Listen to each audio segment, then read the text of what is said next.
వచనాలు మాత్రం.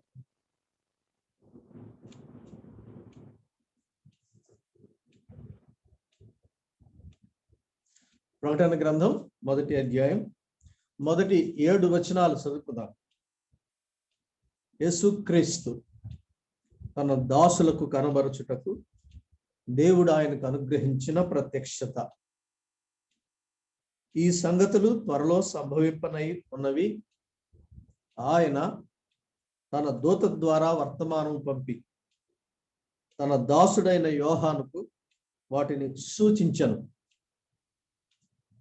అతడు దేవుని వాక్యమును గూర్చి, యేసుక్రీస్తు సాక్ష్యమును గూర్చి తాను చూచినంత మట్టుకు సాక్ష్యమిచ్చెను. సమయము సమీపించినది గనుక ఈ ప్రవచన వాక్యములు చదువువాడును వాటిని విని ఇందులో వ్రాయబడిన సంగతులను గైకొను వారును ధన్యులు. యోహాను ఆసియాలో ఉన్న 7 సంఘములకు శుభమని చెప్పి వ్రాయునది. వర్తమాన భూత భవిష్యత్ కాలములలో ఉన్న వాని నుండి ఆయన సింహాసనం ఎదుట ఉన్న 7 ఆత్మల నుండి నమ్మకమైన సాక్షియు, మృతులలో నుండి ఆది సంభూతుడిగా లేచిన వాడును, భూపతులకు అధిపతియునైన యేసుక్రీస్తు నుండి కృపా సమాధానములు మీకు కలుగును గాక. మనలను ప్రేమించుచు తన రక్తము వలన మన పాపముల నుండి మనలను విడిపించిన వానికి మహిమయు ప్రభావమును యుగ యుగములు కలుగును గాక. ఆమేన్.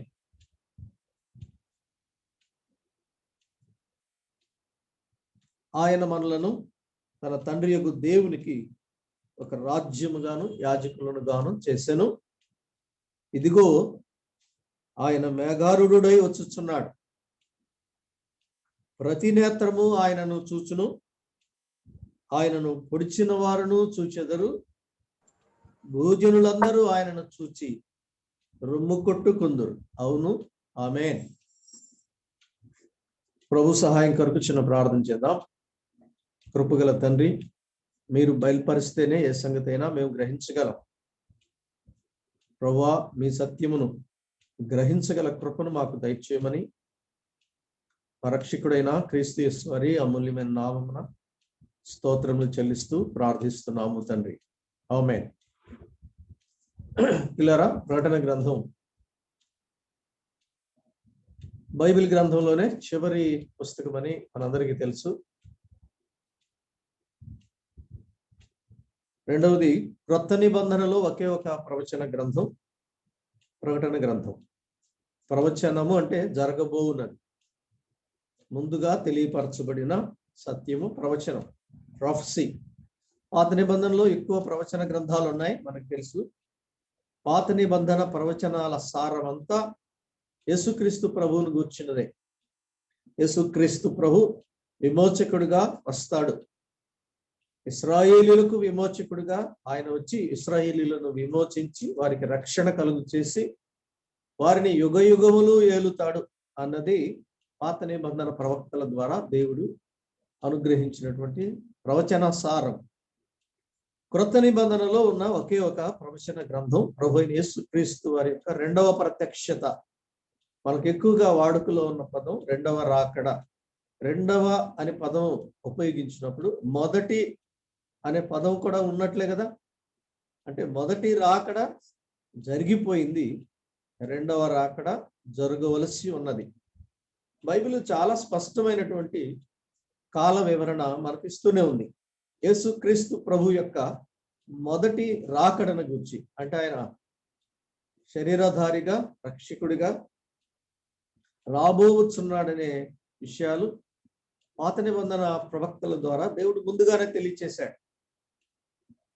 అవి నెరవేరాయి, మనకు తెలుసు కదా. ఆదికాండం 3:15 ఆయన సర్పము తల చితకగొట్టును అని మనం చదువుతాం. అక్కడే క్రీస్తుని గుర్చిన మొదటి ప్రవచనం, మొదటి రాకడను గుర్చిన మొదటి ప్రవచనం. ద్వితీయోపదేశకాండం 18వ అధ్యాయంలో 16, 17, 18 వచనాల్లో మోషే స్పష్టంగా నేరుగా చెప్పాడు, రాబో దినములలో దేవుడు మీలో నుండి, మీ సహోదరులో నుండి మీ కొరకు నా వంటి ప్రవక్తను పుట్టిస్తాడు. మీరు ఆయన మాట వినాలి. ఆయన మాట విననివాడు సమాజంలో, జనులలో ఉండకుండా కొట్టివేయబడతాడు. అదే ప్రవచనాన్ని పెంతెకోస్తు పండుగ దినమున పేతురు సువార్త ప్రకటిస్తున్నప్పుడు 3వ అధ్యాయంలో ఆయన ప్రస్తావించాడు. యూదులకే సువార్త ప్రకటించినప్పుడు మన పితరుడు ప్రవక్త అయిన మోషే చెప్పిన రాబోవు విమోచకుడు ఈయనే అని రూఢిగా సువార్త చెప్పాడు. యేసుక్రీస్తు ప్రభు మొదటి రాకడను గుర్చిన ప్రవచనాలు మనం ప్రతిసారి జ్ఞాపకం చేసుకుంటున్నాం. యెషయా గ్రంథంలో 9:6 మనం చదువుతాం, మనకు శిశువు పుట్టెను, మనకు కుమారుడు అనుగ్రహింపబడెను, ఆయన భుజముల మీద రాజ్య భారముండును, ఆశ్చర్యకరుడు, ఆలోచనకర్త, బలవంతుడైన దేవుడు, నిత్యుడగు తండ్రి, సమాధానకర్తయగు అధిపతి అని అతనికి పేరు పెట్టబడును. ఈ ప్రవచనం స్పష్టంగా ప్రభు అయిన యేసుక్రీస్తు వారిని గుర్చినదని మనం ఎరిగి ఉన్నాం. అదే యెషయా గ్రంథంలో 7వ అధ్యాయంలో కన్యక గర్భవతి అయి కుమారుని కనును, ఆయనకి ఇమ్మానుయేలను పేరు పెట్టుదురు. స్పష్టంగా మత్తయి సువార్త 1వ అధ్యాయంలో దాని నెరవేర్పు గురించి గబ్రియేలు దూత యోసేపుతో చెప్పడం మనం అందరం ఎరిగిన సత్యమే. ఇవన్నీ ప్రభు యొక్క మొదటి రాకడను గురించి ముందుగా ప్రవక్తల ద్వారా చెప్పబడిన ప్రవచన సారము. కాలము సంపూర్ణమైనప్పుడు ఆయన స్త్రీ యందు పుట్టెను అని పౌలు ద్వారా గలతీ 4:4లో ఆ నెరవేర్పుని ఆయన మనకు జ్ఞాపకం చేస్తున్నాడు. తూర్పు దేశపు జ్ఞానులు ప్రభు జన్మించినప్పుడు వచ్చారు కదా, వారు ఆయన చిరునామా కొరకు వెతికినప్పుడు, ఆయన ఎక్కడ జన్మించారో తెలుసుకోవాలని ప్రయత్నం చేసినప్పుడు వారికి ప్రవచనమే ఆధారమైంది. మీకా ప్రవక్త 5వ అధ్యాయం 2వ వచనంలో చెప్పాడు కదా, యోదయ దేశపు బెత్లెహేమ, యోధా ప్రధానులలో నీవెంత మాత్రము అల్పమైన దాను కావు, ఇశ్రాయేలు అను నా ప్రజలను ఏలబోవాడు నీలో నుండి వచ్చు. ఆ ప్రవచన ఆధారంగా వారు క్రీస్తుని వారు కనుగొన్నారు. ఈయనే రాబోవు రక్షకుడు, విమోచకుడు, మెస్సయ. ఇలాంటి ప్రవచనాలు ఎన్నో ప్రభు యొక్క మొదటి రాకడను రుజువుపరిచాయి. ఇప్పుడు ప్రపంచమంతా క్రైస్తవ సంఘం, సార్వత్రిక క్రైస్తవ సంఘం ఎదురు చూస్తుంది ఆయన రెండవ రాకడ. ఇక్కడ మనం రెండవ రాకడ అని ఎక్కువ సార్లు ఉపయోగిస్తాం, కానీ ప్రకటన గ్రంథము చాలా స్పష్టమైన మాట. తెలుగు తర్జుమాలో మొదటి వచనంలో ఆయన రాకడను మనకు అర్థమయ్యే విధంగా ఒక మాట ఉపయోగించాడు. చదువుదాం ఇప్పుడు 1వ అధ్యాయం 1వ వచనం.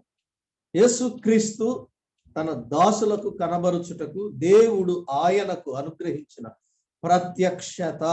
ఈ మాట నాకు చాలా చాలా ఇష్టం. ప్రత్యక్షత.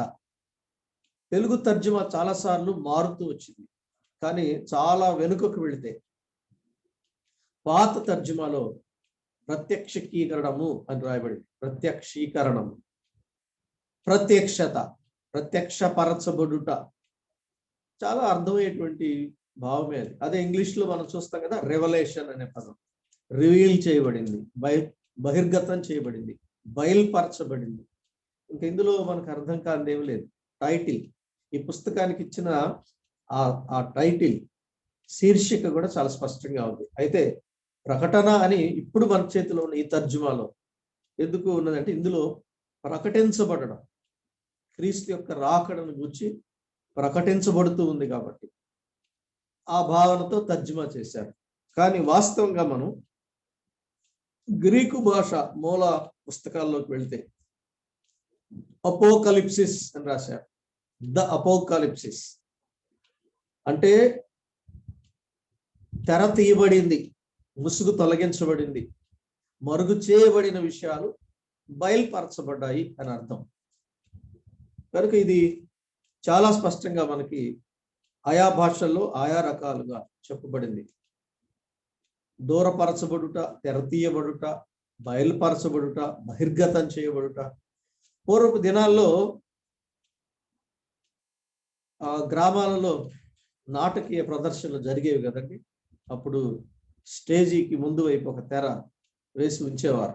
ప్రేక్షకులు అందరికి వచ్చి కూర్చొని ఈ తెర ఎప్పుడు తొలగిస్తారా అని చాలా ఉత్కంఠగా ఎదురు చూస్తూ ఉండేవారు. తెర వేసి ఉండగానే వెనుక వైపున ఆ ప్రారంభ ప్రార్థనలు, పాటలు, శ్లోకాలు వినిపిస్తుండేవి, మనుషులు కనిపించరు. కానీ ఆ తెర చాలాసేపటి వరకు తొలగించరు. ఎందుకని? ఆ ప్రజలలో ఆ ప్రదర్శన పట్ల వారికి ఉత్కంఠత పెరగాలి. ఏమి చూపించబోతున్నారు, ఏమి ప్రదర్శించబోతున్నారు, ఆలస్యం అయ్యే కొలది అక్కడున్న ప్రేక్షకులలో ఉత్కంఠ పెరుగుతూ ఉండేది. ఆ తర్వాత సమయం ఆసన్నమైనప్పుడు నెమ్మదిగా తెర తొలగించేవారు. అప్పుడు వెనుక ఉన్న ఇంతవరకు ప్రకటించిన వారు, పాడిన వారు ప్రత్యక్షంగా కనబడేవారు.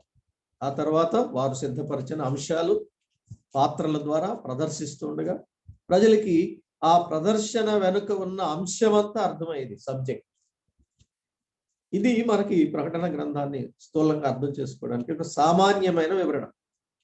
దేవుడు యుగయుగాలుగా మర్మముగా ఉంచి, దాచి ఉంచి, తెరవేసి ఉంచినటువంటి ఈ సంగతులు ప్రభువైన యేసుక్రీస్తు వారు సంఘమునకు బయలుపరిచారు. పాత నిబంధన కాలంలో ప్రవక్తలకు మరుగుగా చేయబడిన విషయాలు ఎఫెసీ పత్రికలో అపోస్తలుడైన పౌలు సంఘమును గూర్చిన సంగతి కూడా అలాగే చెప్పాడు. పూర్వకాలము ప్రవక్తలకు మరుగై ఉన్న మర్మం ప్రభు నాకు బయలుపరచను అన్నాడు. అక్కడ మర్మము అని మాట్లాడాడు. ఇక్కడ కూడా మరుగైన సంగతులను ప్రభు బయలుపరుస్తూ ఉన్నాడు. మొదటిది, ఇది యేసుక్రీస్తును గుర్చిన ప్రత్యక్షత. చాలాసార్లు ప్రకటన గ్రంథం అనగానే మనం ఏవేవో మర్మాలు ఉన్నాయి, ఇందులో ఈ మర్మాలకి ఏమేమి భావాలు ఉన్నాయో అని వెతుకుతూ ఉంటాం. కానీ వీటన్నింటినీ మించి మనం చూడవలసింది ప్రభువునే. యేసుక్రీస్తు రెండవ రాకడని చెప్తున్నాం, కానీ ఆయన ఎలా రాబోతున్నాడు, ఏమై ఉన్నాడు, మొదటిసారి ఏ విధంగా వచ్చాడు, ఇప్పుడు ఆయన ఎలా వస్తాడు, ఆయన ప్రత్యక్షత ఎలా ఉంటుంది, ఆయన ఎలా కనిపిస్తాడు, ఎలా కనిపించబోతున్నాడు, ఏం చేయబోతున్నాడు, ఇవి ప్రకటన గ్రంథంలో మనకు దేవుడు చాలా స్పష్టంగా రాసిన అంశాలు. మళ్ళీ చదువుదాం మొదటి వచనం. యేసుక్రీస్తు తన దాసులకు కనబరుచుటకు దేవుడు ఆయనకు అనుగ్రహించిన ప్రత్యక్షత. The revolution of Jesus Christ అని చక్కని టైటిల్ ఉంది. యేసుక్రీస్తు ప్రత్యక్షత, దేవుడు ఆయనకు అనుగ్రహించిన ప్రత్యక్షత. ఎవరి కొరకు? తన దాసులు. తన దాసులు అనగా ఇక్కడ తన దాసుడైన యోహాను అని ప్రస్తావించాడు మొదటి వచనంలోనే. యోహాను ప్రభువుని అంగీకరించిన వాడు, క్రొత్త నిబంధన విశ్వాసి. అలాగే ఆయన దాసులు అంటే యేసుక్రీస్తు ప్రభువుని ప్రభువుగా అంగీకరించిన వారు, రక్షకునిగా అంగీకరించిన వారు. యేసు ప్రభు అని నీ నోటితో ఒప్పుకొని రోమపత్రికలో చదువుతాం కదా 10వ అధ్యాయంలో.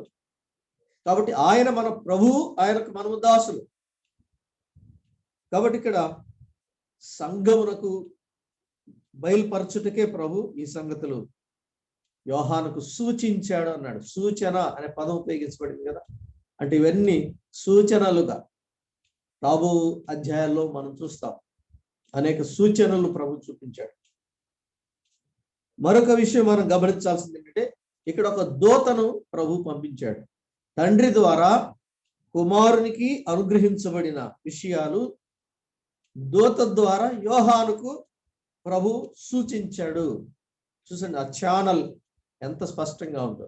తండ్రి వద్ద నుండి కుమారునికి అనుగ్రహించబడింది, కుమారుడు దూత ద్వారా యోహానుకు అనుగ్రహించాడు, సూచించాడు. యోహాను సంఘమునకు ప్రతినిధి. ఇది చాలా స్పష్టంగా మనం అర్థం చేసుకోవాలా. యోహానుకే ఎందుకు చూపించాడు? యోహాను క్రొత్త నిబంధన సంఘమునకు ప్రతినిధి. ఇక్కడ ఒక చిన్న మాట చదువుకుంటే మనకి తర్వాత మనం చేసే ధ్యానాల్లో చాలా సహాయకరంగా ఉంటుంది. 4వ అధ్యాయంలో, ప్రకటన గ్రంథం 4వ అధ్యాయంలో మొదటి వచనం చదువుదాం. ఈ సంగతులు జరిగిన తరువాత నేను చూడగా అదుగో పరలోకమందు ఒక తలుపు తెరవబడి ఉండెను, నేను చూచి తిని. ఇక్కడ మాట్లాడుతున్న వ్యక్తి ఫస్ట్ పర్సన్ లో యోహాను. నేను చూడగా పరలోకమందు ఒక తలుపు తెరవబడి ఉండెను, మరియు నేను మొదట వినిన స్వరము. మొదటి అధ్యాయంలో బోరధ్వని వంటి స్వరం విన్నాడు. మన కింద వచనాలు చాలాసార్లు చూస్తున్నాం. కాబట్టి ప్రభు స్వరం విన్నాడు ఈయన. అదే స్వరం ఇప్పుడు మళ్ళీ వింటున్నాడు. నేను మొదట వినిన స్వరము బోరధ్వని వలె నాతో మాట్లాడగా వింటిని చూచితిని. గమనించండి, ఆ మాట్లాడిన వాడు ఇక్కడ బోరధ్వని వంటి అన్నాడు, కానీ కేవలం ఏదో ఒక వస్తువు శబ్దం కాదు. ఒక వ్యక్తి స్పష్టంగా తనతో మాట్లాడటం వింటున్నాడు. ఏం విన్నాడో చూద్దాం. ఆ మాట్లాడిన వాడు ఇక్కడికి ఎక్కి రమ్ము. ఈ మాట చాలా చాలా ప్రాముఖ్యమైనదండి. యోహానును ప్రత్యక్షంగా ప్రభు పరలోకమునకు ఎక్కి రమ్మని పిలుచుచున్న పిలుపు. ఇక్కడికి ఎక్కి రమ్ము. ఇక మీదట, ఇది ఒక కాలం, ఇక మీదట. 4వ అధ్యాయం 1వ వచనంలో ఉన్న పదం మరొకసారి చూద్దాం. ఈ సంగతులు జరిగిన తరువాత ఇక మీదట జరగబోవు సంగతులు. చూసారా? ఈ సంగతులు జరిగిన తరువాత ఇక మీదట జరగవలసిన వాటిని నీకు కనపరచదు. ఈ సంగతులు జరిగిన తర్వాత ఏ సంగతులు అండి? 1వ అధ్యాయం, 2వ అధ్యాయం, 3వ అధ్యాయంలో యోహానుకు చూపించిన సంగతులు జరిగిన తరువాతనే 4వ అధ్యాయం నుంచి ఇక జరగబోవు సంగతులు దేవుడు లేక ప్రభు యోహానుకు చూపించాడు. ఇక్కడ యోహానును ప్రభు ఇక్కడికి ఎక్కిరమ్ము అన్నాడు కదా. తర్వాత వచనం, 2వ వచనం చదువుదాం చూడండి. వెంటనే నేను ఆత్మవశుడనైతిని, అదిగో పరలోకమందు ఒక సింహాసనము వేయబడి ఉండెను. పరలోకముకి ఎక్కి వెళ్ళి పరలోకములో నిలవబడి పరలోకము లోపల ఉన్న దృశ్యాన్ని ఆయన చూస్తున్నాడు. సింహాసనం వేయబడుట అది భూమి మీద నుండి చూస్తే కనిపించే దృశ్యం కాదు. ఇక్కడ యోహాను ఎక్కి వెళ్ళాడు అనగా సంఘమునకు సాదృశ్యమైన యోహాను ఎక్కి వెళ్ళిన తరువాత జరిగే సంగతులన్నీ 4, 5, 6 తర్వాత అధ్యాయాలన్నీ యోహాను చేత ప్రభు రాయించాడు. యోహాను సంఘమునకు సాదృశ్యమని చెప్పుకుంటున్నాడు కనుక సంఘము 4వ అధ్యాయం 1వ వచనంలో ఎత్తబడుతుంది. సంఘము ఎత్తబడుట యోహాను ఎక్కి వెళ్ళుటకు సాదృశ్యం. తెస్సలోనిక మొదటి పత్రిక 4వ అధ్యాయం 16వ వచనంలో చూస్తే 16, 17 వచనాలు. ఆర్భాటముతోను ప్రధాన దూత శబ్దముతోను దేవుని బోరతోను పరలోకము నుండి ప్రభువు దిగి వచ్చును. క్రీస్తునందుండి మృతులైన వారు మొదట లేదు, ఆ మీదట సజీవులమై నిలిచి ఉండు మనము వారితో కూడా ప్రభువును ఎదుర్కొనుటకు ఆకాశ మండలమునకు మేఘముల మీద కొనిపోబడుదు, కాగా సదాకాలము ప్రభువుతో కూడా ఉందుము అని రాశాడు. కాబట్టి తెస్సలోనిక మొదటి పత్రిక 4వ అధ్యాయంలో సంఘము ఎత్తబడే సందర్భాన్ని ప్రకటన గ్రంథం 4వ అధ్యాయం 1వ వచనంలో సూచించెను అని చూస్తున్నాం. కాబట్టి యోహాను దాసుడు, క్రీస్తు దాసుడు, సంఘమునకు ప్రతినిధి. కాబట్టి తన దాసులకు కనబరచుట కనుక క్రొత్త నిబంధన క్రీస్తు రక్తము చేత విమోచింపబడిన ఆయన ప్రజలమైన మనకు బయలుపరచుటకే దేవుడు యోహానుకు వీటిని ప్రభువు బయలుపరిచాడని చాలా స్పష్టంగా మనకు కనబడుతుంది. ఇది ప్రత్యక్షత అన్నాడు. ఈ మాట కూడా మనకు అర్థం అవ్వాలి. యేసు క్రీస్తు ప్రత్యక్షమగుట. కొలస్సే పత్రికలో పౌలు రాశాడు కదా, దేవుడు అదృశ్యుడగు దేవుడు. ఆయన అదృశ్యుడు, యుగ యుగములుగా అదృశ్యముగా ఉన్నవాడు.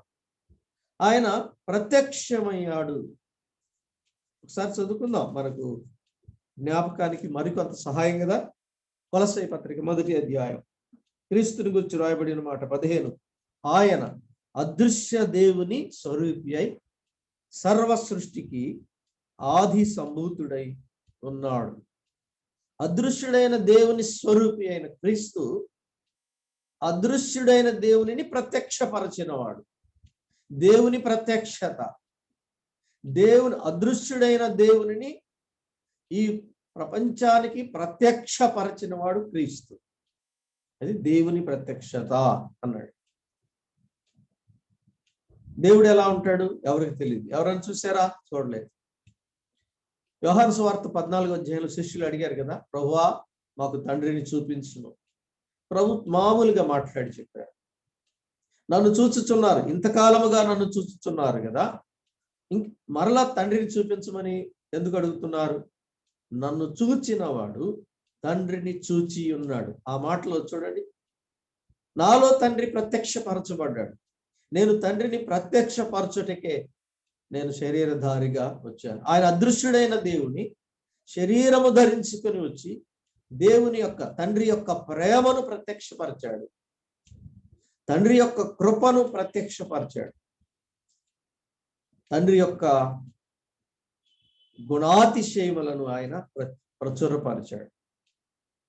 యోహాను రాశాడు కదా, దేవుడు ప్రేమయ్య ఉన్నాడు. ఇంగ్లీష్ బైబిల్లో యోహాను మొదటి పత్రిక 4వ అధ్యాయం, దేవుడు ప్రేమయ్య ఉన్నాడు. God is love. అంటే దేవుడు ప్రేమయ్య ఉన్నాడు. ఆ ప్రేమయ్య ఉన్న దేవునిని ప్రత్యక్షంగా చూపించడానికి క్రీస్తు శరీరధారిగా వచ్చాడు. తిమోతి పత్రిక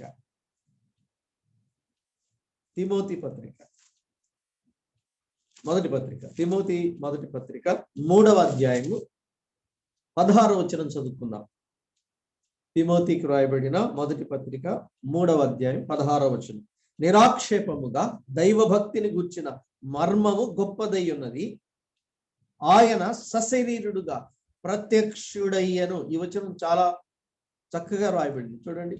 ఆయన యేసుక్రీస్తు సశరీరుడుగా, శరీరము కలిగిన వాడుగా, ప్రత్యక్షుడయ్యను. జన్మించను, పుట్టిననే మాట ఇక్కడ దేవుడు ఉపయోగించలేదు, ఆత్మ ద్వారా. ఆయన ప్రత్యక్షుడయ్యాడు. అదృశ్యుడకు దేవుని స్వరూపి అయి ఉన్న క్రీస్తు ఆత్మయ్య ఉన్న దేవుని శరీరధారిగా ప్రత్యక్షపరచాడు, సశరీరుడుగా మాట. యోహాను సువార్తలో మనకు బాగా కంఠోపాఠమైనటువంటి వచనం 1:14. వాక్యమై ఉన్న దేవుడు శరీరము ధరించుకొని, ఆ వాక్యము శరీరధారి అయి కృప సత్య సంపూర్ణుడిగా మన మధ్య నివసించను, ప్రత్యక్షుడయ్యను అనుకోవాలి. ఇప్పుడు అక్కడ వాక్కై ఉన్న దేవుడు, వాక్కును చూడలేం కదా. వెలుగై ఉన్న దేవుడు, వెలుగును పదార్థంగా చూడలేం కదా. జీవమై ఉన్న దేవుడు, జీవమును పదార్థంగా చూడలేం కదా. ఆత్మయ్య ఉన్న దేవుడు, ఆత్మను పదార్థంగా చూడలేం కదా. వాక్కు, వెలుగు, జీవము, ఆత్మయ్య ఉన్న దేవుని ప్రత్యక్షపరచుటకు ఆయన శరీరధారిగా కృపను సత్యమును, కృపా సత్య సంపూర్ణుడు, కృపను సత్యమును సంపూర్ణంగా ప్రత్యక్షపరచిన వ్యక్తిత్వం ప్రభువైన యేసుక్రీస్తు. కొలస్సే పత్రికలో క్రీస్తు దైవత్వం చాలా చాలా స్పష్టంగా దేవుడు తన ఆత్మ ద్వారా మనకి బయలుపరిచారు కదా. కొలస్సే 2:9 ఏలయనగా దేవత్వము యొక్క సర్వపరిపూర్ణత శరీరముగా క్రీస్తునందు నివసించుచున్నది. దేవత్వము దేవత్వము దేవత్వము ఇది అదృశ్యుడైన దేవుని యొక్క దేవత్వమును ప్రత్యక్షపరిచాడు, సశరీరుడుగా ప్రత్యక్షుడయ్యను. క్రీస్తు జీవితం అంతా భూలోకపు ఆయన జీవితమును ఒకే ఒక వచనంలో పౌలు ద్వారా దేవుడు తన ఆత్మ చేత వ్రాయించిన ఆ వివరణ ఎంత బాగుందో చూడండి. ఇది మొదటి రాకడ లేక మొదటి ప్రత్యక్షత. రెండవ ప్రత్యక్షతను మనం ప్రకటన గ్రంథంలో చూస్తున్నాం, ధ్యానిస్తున్నాం. కానీ క్రీస్తు మొదటి ప్రత్యక్షత చాలా, అంటే సశరీరుడుగా ఆయన ప్రత్యక్షుడయ్యాడు.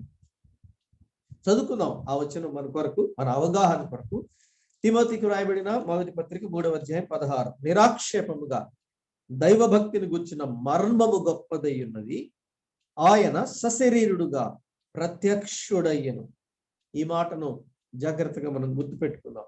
మీకా 5:5వ అధ్యాయం 2వ వచనంలో ఆయన శాశ్వత కాలము నుండి శాశ్వత కాలం వరకు ప్రత్యక్షమగుచున్నాడు అని రాశాడు. ప్రత్యక్షమగుచున్నవాడు. ఇక్కడైతే సశరీరుడుగా ప్రత్యక్షుడయ్యను, ఆత్మ విషయమున నీతిపరుడని తీర్పు పొందెను పిలాతు ఎదుట. దేవదూతలకు కనబడెను. పుట్టినప్పుడు దేవదూతలు సాక్ష్యం ఇచ్చారు. ఆయన పరిచర్యలో దేవదూతలు తోడై ఉన్నారు. ఆయన మరణము దగ్గర దేవదూతలు ఉన్నారు, సమాధి యొద్ద. ఆయన పునరుద్ధానం యొద్ద దేవదూతలు సాక్ష్యం ఇచ్చారు. ఆయన ఆరోహణము దగ్గర దేవదూతలు సాక్ష్యం ఇచ్చారు. అది దాని అర్థం, దేవదూతలకు కనబడెను. ఆయన దేవుడు కనుక ఆయన ఎక్కడుంటే అక్కడ ఆయన దూతలు ఉన్నారు. యెషయా గ్రంథం 6వ అధ్యాయంలో చూస్తాం, కెరూబుల మధ్య ఆయన ఆసీనుడే. ఇక్కడ చాలా స్పష్టంగా చెప్పాడు, రక్షకుడని జనములలో ప్రకటింపబడాడు. అదే కదండి జరుగుతున్నది. రక్షకుడు. తన ప్రజలను వారి పాపము నుండి ఆయనే రక్షించును గనుక ఆయనకు యేసును పేరు పెట్టుదువు. ఆయన రక్షకుడు, ప్రకటించబడ్డాడు, ప్రకటించబడుతున్నాడు, లోకమందు నమ్మబడిన. క్రీస్తు యొక్క మొదటి రాకడ, క్రీస్తు యొక్క మొదటి ప్రత్యక్షతలో ఆయన ఏమి నెరవేర్చాడో ఒక్క వచనములో దేవుడు చాలా అద్భుతంగా తన ఆత్మ ద్వారా మన కొరకు వివరించాడు. చాలా గ్రంథాలు రాస్తాం, కానీ దేవునికే సాధ్యం ఒక్క వచనంలో క్రీస్తు యొక్క దైవత్వమును ఎలా దేవుడు వివరించాడు. ఆయన మానవుడిగా వచ్చిన మొదటి ప్రత్యక్షతను దేవుడు చక్కగా వివరించాడు. లోకమందు నమ్మబడి ఆరోహణుడై తేజోమయుడై. ఆహా, ఎంత అద్భుతం చూసారా! దేవుని వివరణ చాలా అద్భుతంగా ఉంది. ఆరోహణుడై, మొదటి లైన్లో సశరీరుడుగా ప్రత్యక్షుడైన, అనగా కన్య మరియ గర్భమున రక్తమాంసయుక్తమైన దేహముతో ఆయన పిల్లలను విమోచించుటకు హెబ్రీ 2:14 ప్రకారం సశరీరుడుగా ప్రత్యక్షుడయ్యాడు. చేయవలసిన కార్యమంతా నెరవేర్చి మరణము పొంది సమాధి చేయబడి 3వ దినమున ఆయన సజీవుడిగా తిరిగి లేచి 40 దినముల తరువాత అందరూ చూస్తుండగా, శిష్యులు చూస్తుండగా ఆరోహణమై వెళ్ళాడు. తేజోమయుడయ్య, ఏ వెలుగులో నుంచి వచ్చాడో ఆ వెలుగులోనికి ఆయన మరలా ప్రవేశించాడు. సమీపింపరాని తేజస్సులో అమరత్వము గలవాడై వసించుచున్న ప్రభు ప్రత్యక్షుడయ్యను. ఆయన ప్రత్యక్షత ఆయా కాలంలో జరుగుతూనే వచ్చింది. మీకా గ్రంథం 5:2 ఒకసారి చదువుకుందాం. మీకా గ్రంథము 5వ అధ్యాయం. ఇది క్రీస్తు యొక్క జననమును గూర్చి, స్థలమును గూర్చి చెప్పబడిన ప్రవచనం అని మనందరికీ తెలుసు. కానీ ఆయన ఉనికి తెలియచేసే వచనమే. ఉనికి కేవలం ఆయన కన్య మరియ గర్భంలో జన్మించుట నుండే ఆయన ప్రారంభం కాదు ఆయన జీవితానికి. చదువుకుందాం. మీకా 5:2. బెత్లెహేము ఎఫ్రాతా యూదా వారి కుటుంబములలో నీవు స్వల్ప గ్రామమైనను నా కొరకు ఇశ్రాయేలును ఏలబోవాడు నీలో నుండి వచ్చును. పురాతన కాలము మొదలుకొని శాశ్వత కాలము ఆయన ప్రత్యక్షమగుచుండెను. పురాతన కాలం అంటే ఇంక దానికి ఆది లేదు. ఆది కాండం 1వ అధ్యాయం కంటే ముందు కాలం, డేట్లెస్ పాస్ట్ అంటారు. దానికి ఆది మొదలు ఎప్పుడో తెలియదు. అది పురాతన కాలం. 74వ కీర్తనలో మరి కొంచెం వివరణగా ఆ మాట చెప్పాడు. 74వ కీర్తన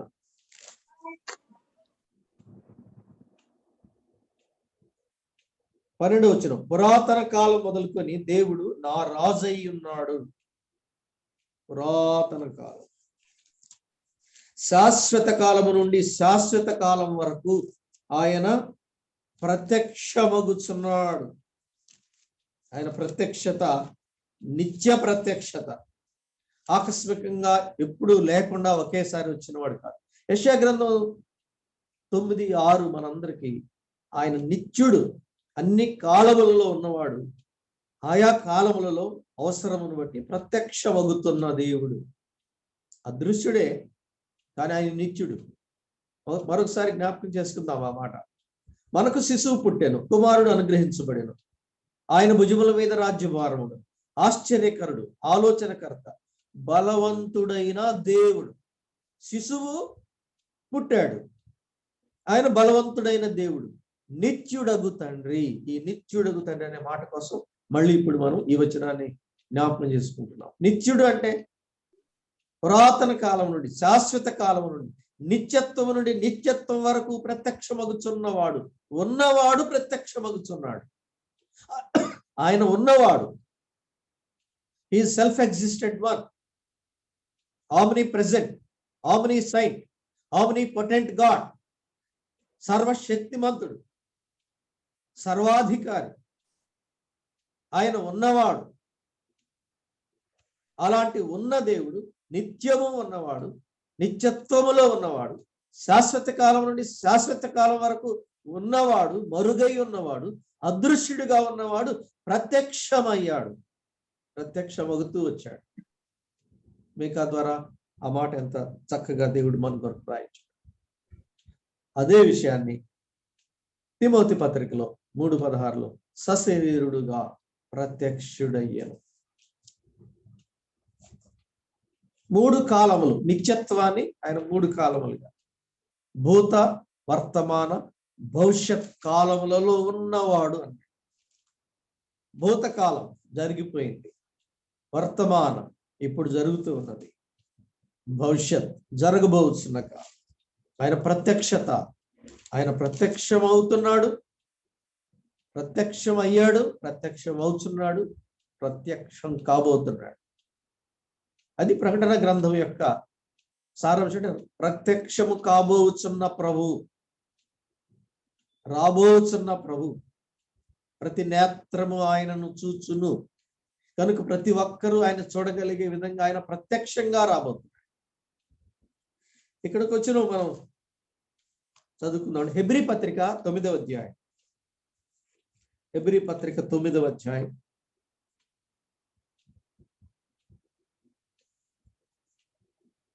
26వ వచనం చూద్దాం. 26.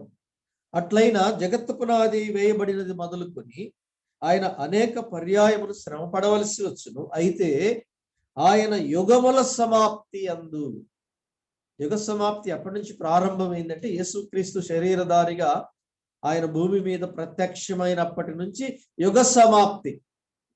ఇదంతా యుగాంతం అంటే అప్పటి నుంచి. యుగ సమాప్తి అంటే సడన్ గా ఒక్క రోజులో జరిగేది కాదు. గమనించుదాం. యుగ సమాప్తి వరకు 26వ వచనం. ఆయన యుగముల సమాప్తి యందు తనను తానే బలిగా అర్పించుకునటం వలన, అనగా క్రీస్తు బలి అర్పించుకున్నది ఎప్పుడు? యుగముల సమాప్తి. అప్పటికే కొన్ని యుగములు గడిచిపోయాయి. యుగములు అనే పదం అందుకనే రాయబడింది, సుదీర్ఘకాలం. యుగముల సమాప్తి యందు తనను తాను బలిగా అర్పించుకునటం వలన పాప నివారణ చేయుటకై ఒక్కసారి ప్రత్యక్షపరచబడెను. ఇది జరిగిపోయినది. ప్రభు మొదటి ప్రత్యక్షత తిమోతి 3:16 మనం చదివాం. ఆయన సశరీరుడుగా ప్రత్యక్షుడయ్యను. యుగముల సమాప్తి యందు తనను తానే బలిగా అర్పించుకున్న చేత పాప నివారణ చేశాను. జరిగిపోయిన ప్రత్యక్షత. 24వ వచనం చదువుదామండి. 24 హెబ్రీ పత్రిక 9:24. అందువలన నిజమైన పరిశుద్ధ స్థలమును పోలి హస్తకృతమైన పరిశుద్ధ స్థలములలో క్రీస్తు ప్రవేశింపలేదు గాని, చదువుదాం, ఇప్పుడు మన కొరకు దేవుని సముఖమందు కనబడుటకు పరలోకమందు ప్రవేశించెను. ఆరోహణుడై తేజోమయుడయ్యను. ఆరోహణుడై తేజోమయుడు అంటే మొదటి ప్రత్యక్షతలో సశరీరుడుగా మానవుల మధ్య యుగముల సమాప్తి అందు పాప నివారణ నెరవేర్చి తనను తాను బలిగా అర్పించుకోవడం ద్వారా ఆ యొక్క బలిని తండ్రి యొద్ద సమర్పించుటకు అతి పరిశుద్ధ స్థలములోనికి, నిజమైన గుడారములోనికి తండ్రి యొద్దకు ఆయన ప్రధాన యాజకుడిగా తన స్వరక్తము చేత ఒక్కసారే ప్రవేశించి తండ్రి సన్నిధిలో ఆయన పరలోకమందు ప్రవేశించెను. తండ్రి సముఖమందు కనబడుటకు. ఇప్పుడు తండ్రి సముఖమందు ఆయన కనబడుచున్నాడు. ఇది పరలోకములో జరుగుతున్న ప్రత్యక్షత. మనం ఈ ప్రత్యక్షతను తర్వాత అధ్యాయంలో 5వ అధ్యాయంలో చూస్తాం. వధింపబడినట్టున్న గొర్రెపిల్ల సింహాసనము మధ్యన నిలవబడి ఉండుట చూచి తిని. కనుక హెబ్రీ 9:24లో చెప్పబడిన ప్రత్యక్షత ప్రకటన గ్రంథం 5వ అధ్యాయంలో దేవుడు మనకి చూపించాడు. యోహాను 28వ వచనం, హెబ్రీ పత్రిక 9వ అధ్యాయం 28వ వచనం. అలాగుననే క్రీస్తు కూడా అనేకుల పాపమును భరించుటకు ఒక్కసారే అర్పింపబడి, జరిగిపోయిన ప్రత్యక్షత ఇది. మనం 26వ వచనంలో చదువుకున్నాం. తన కొరకు కనిపెట్టుకుని ఉండు వారి రక్షణ నిమిత్తము పాపము లేకుండా రెండవసారి ప్రత్యక్షమగును. ఈ వచనమే ప్రకటన గ్రంథం. రెండవసారి ప్రత్యక్షమగును. ఎవరి కొరకు? తన కొరకు కనిపెట్టుకుని ఉండు వారి రక్షణ. ఇక్కడ రక్షణ అంటే పాప క్షమాపణ కాదు, దేహ విమోచన. రోమాపత్రికలో మనము కూడా దేహ విమోచన కొరకు మూల్గుచున్నాము అన్నాడు. ఫిలిప్పీ పత్రిక 3లో చెప్పాడు కదా, 20 నుంచి. మన పౌరస్థితి పరలోకమందున్నది, అక్కడ నుండి మన రక్షకుడు యేసు క్రీస్తు కొరకు మనము కనిపెట్టుకొని ఉన్నాము. ఒకసారి చదువుకుందాం, తేటగా మనకు అర్థమవుతుంది. ఫిలిప్పీ 3:20. మన పౌరస్థితి పరలోకమందున్నది, అక్కడ నుండి ప్రభు అయిన యేసు క్రీస్తు అను రక్షకుని నిమిత్తము కనిపెట్టుకొని ఉన్నాము. ఏ రక్షణ? 21వ వచనం. సమస్తమును తనకు లోబర్చుకున్న జాలిన శక్తిని బట్టి ఆయన మన దీన శరీరమును తన మహిమ గల శరీరమునకు సమరూపము గలదానిగా మార్చును. క్రీస్తు వచ్చినప్పుడు క్షయమైపోయిన వారు అక్షయ శరీరములతో లేపబడతారు.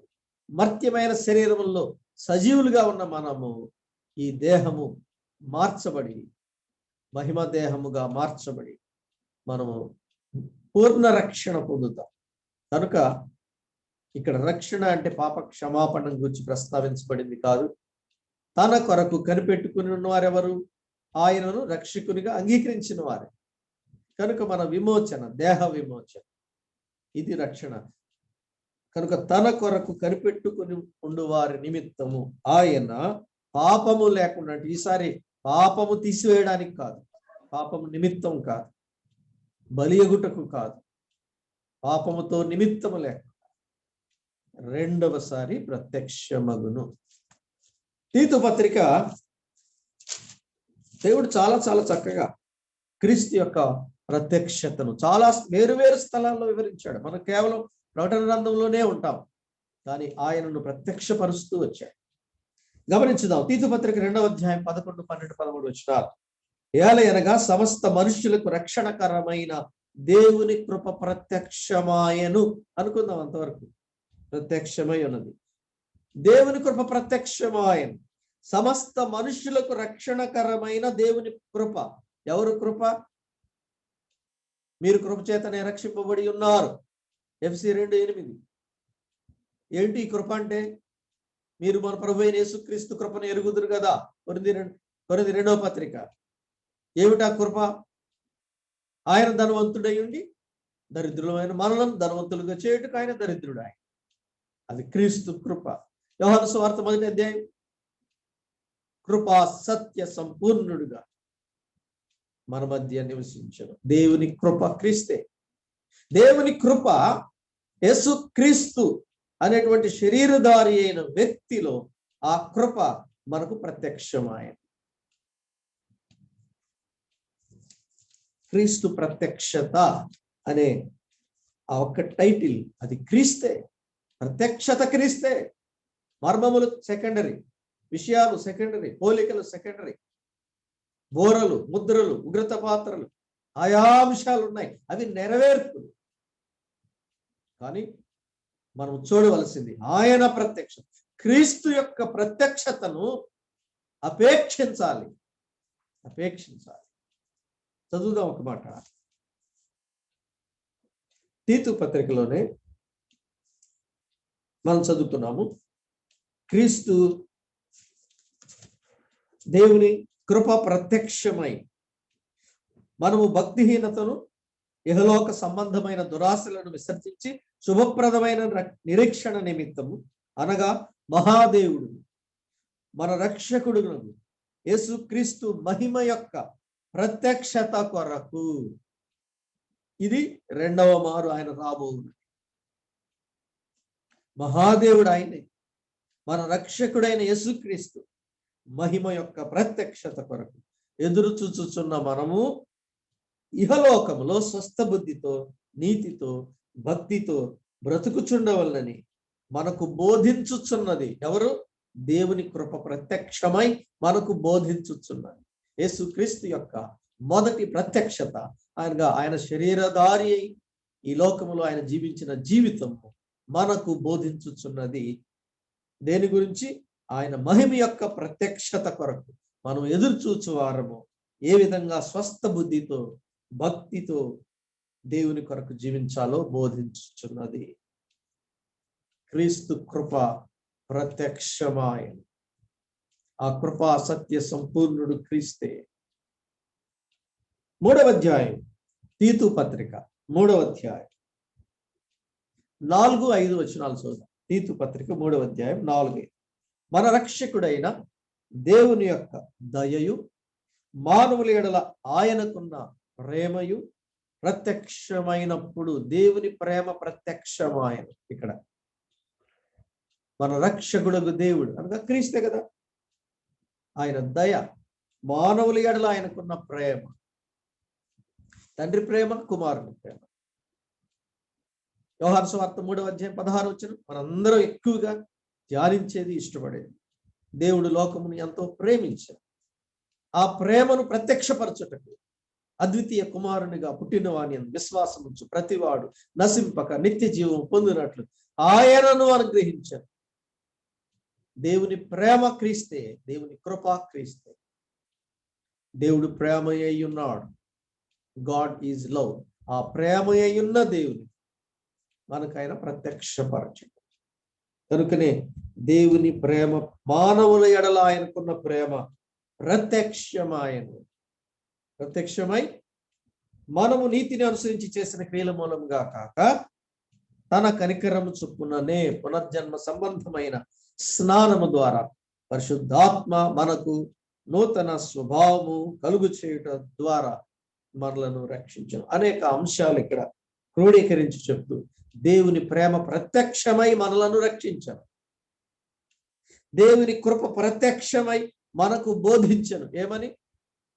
మహాదేవుడు మన రక్షకుడైన క్రీస్తు మహిమ యొక్క ప్రత్యక్షత కొరకు మనం ఎదురు చూస్తూ ఈ లోకములో స్వస్థ బుద్ధితో బ్రతుకుచుండాలి. ఆ ప్రత్యక్షతను అపేక్షించేవారు నీతితో భక్తితో స్వస్థ బుద్ధితో మనము బ్రతుకుచుండవలెను. ఎవరు? క్రీస్తు యొక్క మహిమ గల ప్రత్యక్షతను అపేక్షించువారు, ఎదురు చూచువారు. హెబ్రీ 9:28 చెప్పబడిన తన కొరకు కనిపెట్టుకుని ఉండు వారి నిమిత్తం ఆయన రెండవసారి ప్రత్యక్షమగును. యేసుక్రీస్తు ప్రత్యక్షత. పిల్లలు, చాలా దేవుడు ఎంత అద్భుతంగా యేసుక్రీస్తులో మన కొరకు దాచబడిన తండ్రి యొద్ద ఉన్న ఆ మహిమలో తండ్రి మనకు దాచి ఉంచిన ఆ మహిమను ప్రత్యక్షపరచడానికే తన కుమారుడైన యేసుక్రీస్తును ఆయన రెండవసారి పంపిస్తున్నాడు. మన ప్రభు ఆ మహిమలో మనం ప్రవేశించి ఆ మహిమను మనము కన్నులారా చూస్తూ తండ్రితోనూ మన రక్షకునితోనూ ఆ మహిమలో మనం ప్రవేశించి ఆనందించడానికి ప్రభు మరలా రెండవ మారు ప్రత్యక్షము కాబోచున్నాడు. పిల్లరా, మనం చదివినటువంటి ఈ భాగాల్లో చాలా స్పష్టంగా దేవుడు బయలుపరుస్తున్నాడు.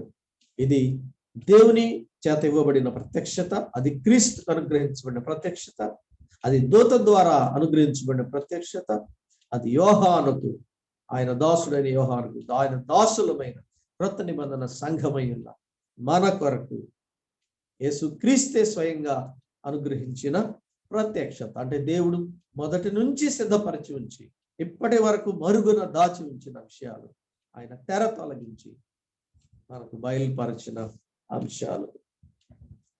ఇందులో చాలా స్పష్టంగా 2వ వచనంలో యోహాను దేవుని వాక్యమును గూర్చి, యేసుక్రీస్తు సాక్ష్యమును గూర్చి తాను చూచినంత మట్టుకు సాక్ష్యం ఇచ్చాడంటే ఇది సాక్ష్యం చూచి వ్రాసినది. దేవుడు ఆయనకు చూపించుతుండగా ఆయన చూసి వ్రాశాడు.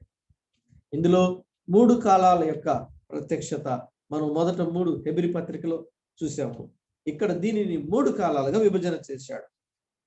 19వ వచనంలో యోహాను ఇచ్చిన సాక్ష్యం ఏంటంటే, నీవు చూచిన వాటిని, ఉన్న వాటిని, వీటి వెంట కలుగుబో వాటిని గుర్చి వ్రాయము అన్నాడు. చూచినవి అంటే పద్మాసు దీపంలో సజీవుడగు క్రీస్తు యొక్క ప్రత్యక్షత. చాలా అద్భుతమైన ఆ ప్రత్యక్షత మనం గమనించాలి. ఆత్మవశుడనైతిని, ప్రభువును చూచి తిని, ఆయన స్వరము వింటిని, ఆయన పాదముల యొద్ద పడి తిని, కనుక ప్రభు యొక్క ఆ నిజమైన మహిమా స్వరూపాన్ని ఆయన కన్నులారా చూచి వర్ణించిన వర్ణన ముఖ్యం. మనకి మొదటి అధ్యాయంలో మహిమగల ప్రభు యొక్క ఆ మహిమగల ప్రత్యక్షతను మొదట అర్థం చేసుకోవాలి. తరువాతే జరగబో సంగతి. ఆయన పవిత్రుడు, పరిశుద్ధుడు, అతికాంక్షణీయుడు, అధికారము గలవాడు, తీర్పు చేయవాడు. ఆయన నోటి నుండి పదునైన ఖడ్గము బయలువెడలుచున్నది అన్నాడు కదా. ఆయన వాక్కు తీర్పు చేయనది, ఆయన కన్నులు అగ్నిజ్వాలలు అన్నాడు. తర్వాత మనం వాటిని ఒక్కొక్క మాటగా ధ్యానం చేయవచ్చు. అనగా ఆయన పవిత్రుడు, పరిశుద్ధుడు, న్యాయాధిపతి, తీర్పు చేయవాడు, పాపమును సహించని వాడు. కనుక మిగతా సువార్తలలో శరీరధారి అయి కనిపించిన ఆయన కరుణామయుడుగా, దయామయుడుగా, ప్రేమమూర్తిగా, రక్షణకర్తగా కనబడిన ప్రభు ప్రకటన గ్రంథంలో ఆయన గంభీరమైన స్వభావం యోహాను చూచాడు. నేను సాక్షిని. ఇలా ఉన్నాడు ప్రభు. అనగా లోకమునకు తీర్పు చేయడం రానయ్య ఉన్నాడు. భక్తిహీన ప్రపంచమునకు ఆయన తీర్పు చేయబోతున్నాడు. 7వ వచనంలో చాలా స్పష్టంగా మనం చదివాం. ఏం చదివామండి? ఇదిగో ఆయన మేఘారూఢుడై వచ్చుచున్నాడు, ప్రతి నేత్రము ఆయనను చూచును కదండి. ఆయనను పొడిచిన వారును చూచును, భూజనులందరూ ఆయన చూచి రొమ్ము కొట్టుకుందరు. యేసుక్రీస్తు ప్రభు యొక్క ఈ రెండవ ప్రత్యక్షత లేక రెండవ రాకడను చాలా స్పష్టంగా వివరిస్తున్న వచనం ఇది. ఇదిగో ఆయన మేఘారూఢుడై వస్తున్నాడు, మేఘము మీద వస్తాడు. దీనికి వచనాలు చాలా ఉన్నాయి. మరొకసారి మనం వచన ఆధారంగా చూడవచ్చు. జ్ఞాపకం చేస్తాం. మత్తయి సువార్త 24వ అధ్యాయంలో ప్రభు చెప్పాడు, ఇదిగో మనిషి కుమారుడు మేఘారూఢుడై వచ్చుట మీరు చూతురు అన్నాడు. యూదులతో చెప్పాడు. అపొస్తలుల కార్యాల 1వ అధ్యాయంలో ప్రభు ఆరోహణై వెళ్ళిన తర్వాత దేవదూతలు చెప్పారు, మీ వద్ద ఒక మేఘము ఆయనను కొనిపోయేను అని చదువుతాం కదండి. అపొస్తలుల కార్యాల 1వ అధ్యాయంలో ఆ మాట మనం చాలా స్పష్టంగా చూస్తాం. ఒక మేఘము ఆయనను కొనిపోయేను. అప్పుడు దేవదూతలు, మీ యొద్ద నుండి పరలోకమునకు చేర్చుకొనబడిన ఈ యేసే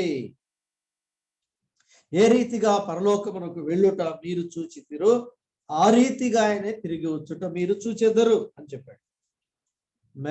మేఘారూఢుడై వెళ్ళాడు, మేఘారూఢుడై వస్తాడు. ఒలీవల కొండ మీద నుంచే వెళ్ళాడు, ఒలీవల కొండ మీదకే వస్తాడు. అప్పుడు మాత్రమే ప్రతి నేత్రము ఆయనను చూస్తారు, భూజనులందరూ చూస్తారు, ఆయనను పొడిచిన వారు చూస్తారు. యూదులు ఆయనను చూచి ప్రలాపిస్తారు. జకర్యా గ్రంథం 12వ అధ్యాయం 10వ వచనం ప్రకారం.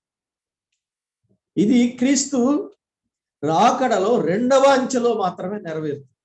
కానీ మొదటిసారి ఆ రెండవ ప్రత్యక్షతలో ఆయన సంఘం వరకు మాత్రమే కనిపించే విధంగా ఆకాశ మండలం వరకు మాత్రమే వస్తాడు. 7 సంవత్సరాలకు ముందు సంఘం కోసం ఆకాశ మండలం వరకు వచ్చినప్పుడు తెస్సలోనిక మొదటి పత్రిక 4వ అధ్యాయం 16వ వచనం చదివినప్పుడు మనం మేఘముల మీద కొనిపోబడి ఆకాశ మండలంలో ప్రభువుని కలుసుకుంటాం. అప్పుడు ప్రతి నేత్రము చూచుననే మాట నెరవేరదు, భూజనులందరూ చూచిననే మాట నెరవేరదు, ఆయనను పొడిచిన వారు చూచెదరు అనే మాట నెరవేరదు. కానీ అది నెరవేరేటప్పుడు ప్రభు సంఘముతో 7 సంవత్సరాల తరువాత భూమి మీదికి ఆయన దిగి వచ్చినప్పుడు ప్రజలందరూ కనుల అది ప్రత్యక్షముగా కనబడి 2 మాటలు క్లుప్తంగా చెప్పుకోవచ్చు. క్రీస్తు రాకడలో 2 సందర్భాలు, 2 అంచెలు. ఒకటి సంఘము కొనిపోబడుట, దీన్ని సంఘం ఎత్తబడుట అంటున్నాం. ఇది ర్యాప్చర్ లో సంఘము మాత్రమే క్రీస్తును కనులారా చూస్తాం, ఆయన రక్తం చేత విమోచింపబడిన వారు. రెవల్యూషన్ 7 సంవత్సరాల తర్వాత జరిగేది. రెవల్యూషన్ అంటే క్రీస్తు ప్రజలందరికీ కనిపించే విధంగా, ప్రజలందరూ చూచే విధంగా, యూదులందరూ ఇశ్రాయేలందరూ కనులారా చూచే విధంగా ఆయన సంఘముతో భూమి మీదికి దిగి వచ్చినప్పుడు ప్రకటన 1:7 నెరవేరబోతుంది. వీళ్ళరా మన ప్రభు యొక్క ప్రత్యక్షత, మహిమ గల ప్రత్యక్షత. అందుకొరకు మనం భక్తితోనూ నీతితోనూ ఆశతోనూ మనం ఎదురు చూడాలి. తిమోతి 2వ పత్రిక 4వ అధ్యాయంలో పౌలు చనిపోయే ఆయన శిరచ్ఛేదన చేయబడడానికి ముందు చెప్పిన అద్భుతమైన మాటలు మనం చాలా సందర్భాల్లో చెప్పుకుంటున్నాం కదా. నేను వెడలిపో కాలం సమీపమై ఉన్నది, మంచి పోరాటం పోరాడి తిని నా పరుగు కడబుట్టించి తిని విశ్వాసము కాపాడుకుంటుని అదిగో నా కొరకు నీతి కిరీటము ఉంచబడి ఉన్నది అని చెప్పినప్పుడు నా కొరకు మాత్రమే కాదు, ఆయన ప్రత్యక్షతను అపేక్షించు వారందరికీ ఆ నీతి కిరీటం ఇవ్వబడుతుంది అని మరలా ప్రభు ప్రత్యక్షతను ఆయన మరణించే సమయంలో కూడా జ్ఞాపకం చేసి రాసి వెళ్ళిపోయాడు. ఎంత అద్భుతమైన నిరీక్షణ అండి ప్రభు యొక్క ప్రత్యక్షత మనకి. ఆయన ప్రత్యక్షత కొరకు కనిపెట్టుకుని ఉండువారి రక్షణ నిమిత్తం, ఆయన కొరకు కనిపెట్టుకుని ఉండువారి రక్షణ నిమిత్తం ఆయన రెండవసారి ప్రత్యక్షమగును. ఆయన ప్రత్యక్షతను అపేక్షించు వారందరికీ ఆయన నీతి కిరీటం ప్రభు ప్రియులారా, అప్పటి వరకు ఆయన మహిమ గల ప్రత్యక్షతను అపేక్షించువారు నీతిగా భక్తిగా దేవునికి ఇష్టలుగా జీవించుటకు ప్రభు కృప మనకు సహాయం చేయునుగాక. ఆమేన్. ప్రభునందు ప్రియులారా, చక్కని సందేశాన్ని మనం వినగలిగాం. విన్న సంగతులలో ప్రాముఖ్యంగా 3 విషయాలు మనము జ్ఞాపకం చేసుకోవడం చాలా మంచిది. ఏమంటే, ఒకటి, యేసుక్రీస్తు ప్రభు సశరీరుడుగా ప్రత్యక్షమయ్యాడు. ఆయన సశరీరుడుగా ప్రత్యక్షమైన కారణం అపవాది క్రియలు లయపరచడానికి, పాపములను తీసివేయడానికి ఆయన ప్రత్యక్షమయ్యాడు. అది మొదటి ప్రత్యక్షత. రెండవ ప్రత్యక్షత ఆయన మరణించి తిరిగి లేచిన తర్వాత శిష్యులకు ప్రత్యక్షమయ్యాడు. అంటే వారిని బలపరచడానికి ప్రత్యక్షమయ్యాడు. వారిని బలపరిచి వెళ్ళిపోయారు. ఇప్పుడు రెండవసారి ప్రత్యక్షమవుతున్నారు. అంటే ఇది 3వ ప్రత్యక్షత. ఈ ప్రత్యక్షత దేని కొరకు అనంటే, నమ్మని వారికి ప్రతిదండన చేయడానికి, నమ్మిన వారికి బహుమానాలు ఇవ్వడానికి. అన్న వర్తమానంలో ఈ 3 విషయాలు ప్రాముఖ్యంగా మనం అర్థం చేసుకోవడం మనకెంతైనా ఆశీర్వాదకరమని ప్రభు పేరట తెలియచేస్తూ ఉన్నాను. చెప్పబడిన వర్తమానం కొరకై ప్రియులు జోషి గారు అనపర్తి నుండి చెప్పబడిన వర్తమానం కొరకు, చెప్పబోయే వర్తమానం కొరకు కూడా వారు ప్రార్థన చేయాలని ప్రేమతో కోరుతా ఉన్నాను.